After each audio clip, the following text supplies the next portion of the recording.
Take you live now to Verulam, north of Durban, where a 10-year-old girl has been rescued from what is being described this afternoon as a house of horrors. She's been imprisoned, we understand, since she was 5 years old and allegedly raped by her stepfather. eNCA's Dasen Thathiah is in the area and joins us now. Dasen, good afternoon to you.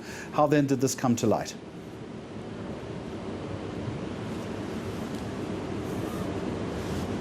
Well, Jeremy, let me start here. I'm outside the Verulam SAPS at the moment, and that's where this suspect was handed over once again by Reaction Unit South Africa security officials. So the way we understand it is that after the incident yesterday, he somehow managed to get out of the hospital that he was taken to and escaped and went into hiding in nearby Phoenix. And we understand that he was hiding out at a factory there, and he was and people then tipped off the security company who went out there, picked him up and handed him to the police just a few minutes ago. Police, though, are saying very little. They don't want to share too many details. In fact, they didn't even confirm to us that he had indeed escaped from the hospital in the first place. But just to give you some context, Jeremy, let me just take you back a step. This all started on Sunday night when neighbors around the home in which this little girl was living heard some noises, and they found that she was in distress. And one of those neighbors then confronted the little girl and asked her what was going on, and she was told that her stepfather was allegedly raping her, and he'd been performing all sorts of sexual acts on her. And she confided in this neighbor, saying that she was tired of what he was doing. And it was later that day, it was at least on Monday, when the community then confronted the stepfather, and there was some kind of altercation that took place, and he was assaulted. And at that point, security officials were called in, and he was later arrested and taken to hospital. So a really horrible story here, Jeremy, and lots of anger in this community as well. Dasen, I'm assuming the child has been taken, at least we hope has been taken, to a place of safety. What do we know of the child's condition, and is there a mother in the frame?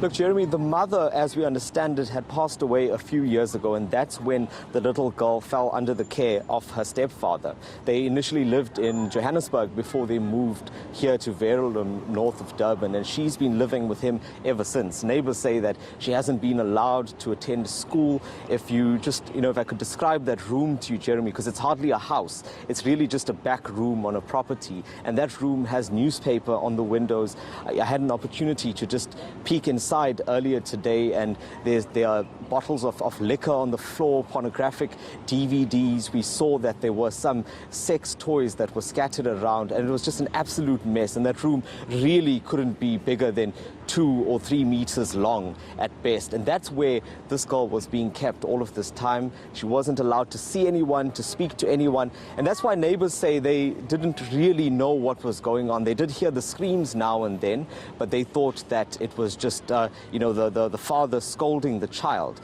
There's also a cell phone that was confiscated from the suspect by the community. And on that cell phone, there appear to be sexual chats that are taking place between this suspect and other people. Now, that's obviously been handed in for evidence. But just on that issue of evidence as well, it was only today, while we were there, at about 12 o'clock, that detectives came through and forensics people came through and cordoned off that scene.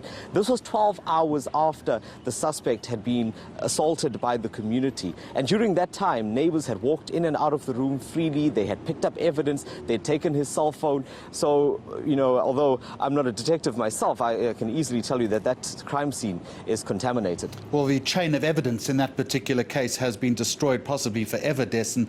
I understand the details are still sketchy here, but what is most disturbing about this case is that you're suggesting to me what you've discerned is that neighbors were aware that there was a potential problem, that they had been hearing screams from the child, yet nothing had been done for quite some time until this came to a head 48 hours ago.